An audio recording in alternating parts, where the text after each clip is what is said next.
was about 7 years old, I was diagnosed with Asperger's syndrome, or what's known today as autism spectrum disorder, because Asperger's isn't a valid diagnosis anymore. For time's sake, I'll just refer to it as autism. It may not be exactly correct, but it's much easier than saying autism spectrum disorder, or ASD, the whole video. Anyway, you might think I'm unintelligent, weird, or incompetent if you were to judge me by my actions alone. However, inside I'm actually not that different from everybody else. I have my own thoughts, opinions, and feelings just like any normal person. I just tend to act differently for some reason. For example, I'm not really good with words. It's one of the many symptoms of autism, along with impaired motor skills, sensitive hearing, and many more. In this documentary, I'll be diving into my own experiences with autism, as well as clips from a friend of mine that I interviewed. The point? Well, not only do I have to do this as an assignment for English class, but I also want to show everyone that autistic people aren't as dumb or stupid as some people think they are. We're still people, we were just born differently. I can control being autistic just as much as anyone else can control their skin color or their height. It's just how I was created. I'm not dumb, I swear. Now, for those who don't know, autism is a psychological disorder that wires your brain differently from everyone else's, changing the way someone functions and sees the world. While it can change a variety of functions, many of these changes center around social interaction.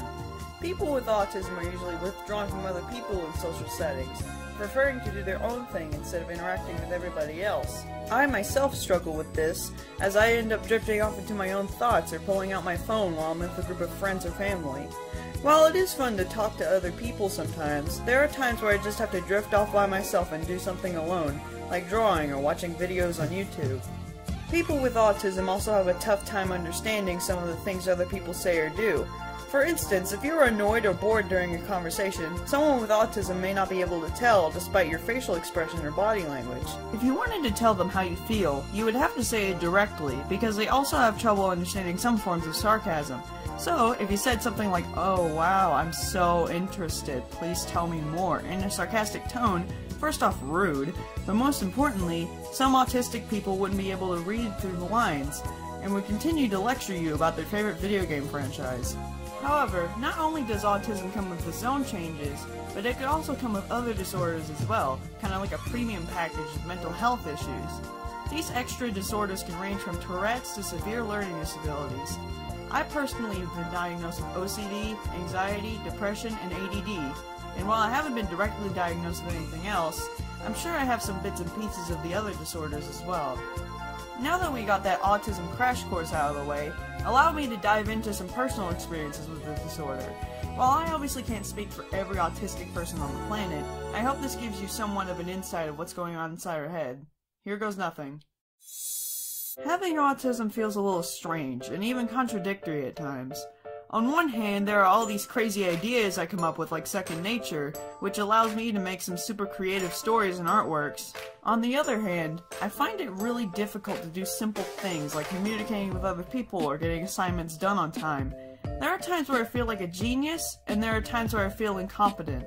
I can figure out how to use a computer program in about 10 minutes or so, yet I can misunderstand a simple question like, "Can you put this book on the second shelf for me, please?" I'm very sensitive to textures and touching. I still enjoy things like hugging and holding hands, things that some other autistic people may not like as much, but I can't stand being suddenly poked or tapped on the shoulder. I also really hate foods that have what I can only describe as small squishy pieces, like oatmeal or canned cat food. Like, well done steak, I can't handle that, but my favorite food is steak, when it's like really rare. I have to wear gloves whenever I wash the dishes, because I really hate getting pieces of food all over my hands. Even seeing small pieces of food on someone else's hands or lips really bother me for some reason. I just sit there wondering how they don't notice, because more often than not, I notice bits of food on my face or body, and I try to get rid of it as quickly as possible. One thing I really don't get is that French kissing thing people do. Honestly, I've tried it myself with my boyfriend, but I still don't get the appeal. I mean, you're getting spit into each other's mouths, your tongue's rubbing all over the person's teeth, and you're like getting just, ugh, it's gross, man. There's tongue! I do remember that there was tongue in it. There's textures I like better than others, but there's not textures I like less than others.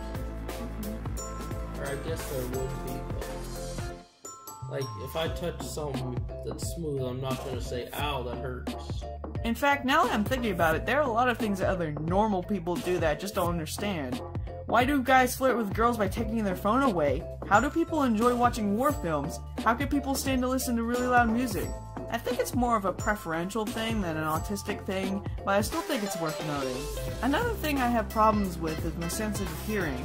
I remember a time during my childhood when a fly zipped by my ear and startled me, causing me to be afraid of flies for the longest time because I didn't want to be scared like that again. Whenever I go to a dance party or a concert, it takes a bit for me to get used to the loud noise. Like I said before, I don't get how people enjoy being around all this loud music. Also, it kind of freaks me out, because I can barely hear what other people are saying. What if someone is trying to get my attention but I don't notice? The last thing I want is for someone to need me for something, only for me to ignore them. They don't bother me as some other people I know that have autism. As much as... What did I say? Whatever.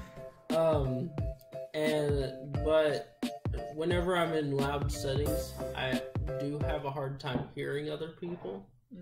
Even though it's sometimes hard to understand other people's motivations, I have a huge sense of empathy, which is something I heard other autistic people struggle with. While I'm proud of my big heart, my love for others can sometimes cause me grief.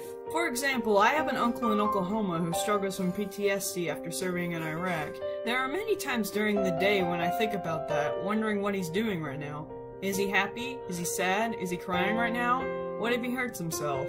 It's not just with my uncle though, it's with everybody. I think about a lot of different people from both inside and outside of my life, wondering if anything bad is happening to them.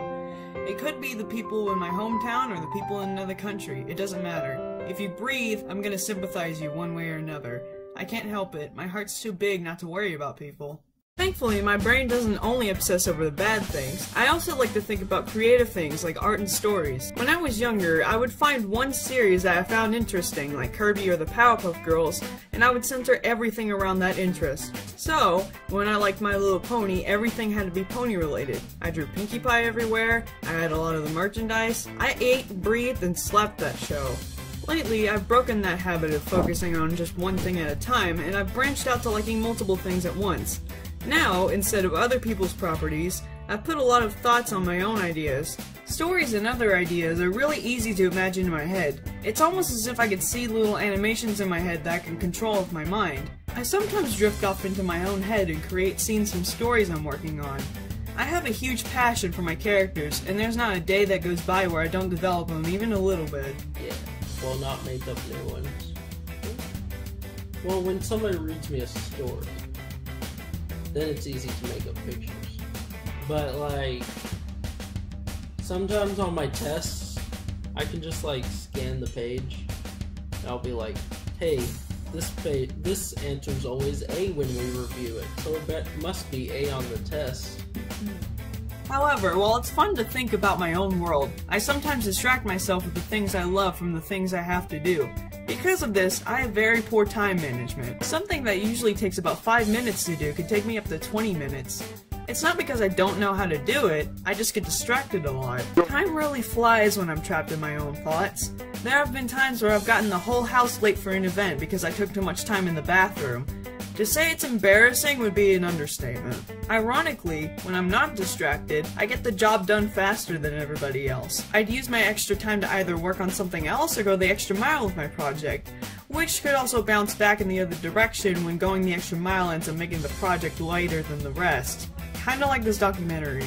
Speaking of which, I think it's been about 5 minutes, so let's wrap this up. Don't want to go too much over the time limit. I hope this gave you at least a little bit of an understanding about people like me. Even in today's world with a vast variety of knowledge on mental health issues, there's still a lot of ignorance and stigma around autism. Sure, I do weird things like bounce my leg up and down or use pencils until they get really tiny, but that doesn't mean I'm stupid. Not to be self-indulgent or anything, but I've heard my mom say that my IQ is actually higher than average. Who would have guessed that a 17-year-old girl that still has to think a few seconds when calculating 2 plus 2 would have a higher IQ than most people? Perhaps it's because I watch Rick and Morty. Anyway, I know there are people out there that use the word autistic to describe something they find stupid, or see autistic people as dumb as a rock, but I'm here to tell you that's not the case. Despite how much my insecurities try to tell me otherwise, I know that I'm not incompetent. I have a few problems due to my disorder, but I've overcome so many other problems over the years, and I'm determined to fix the ones I struggle with today. I know I'll never be 100% normal my entire life, but I'm okay with that.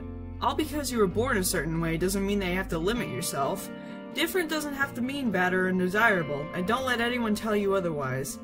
Autism is great. Embrace it. Don't judge people just because they're autistic.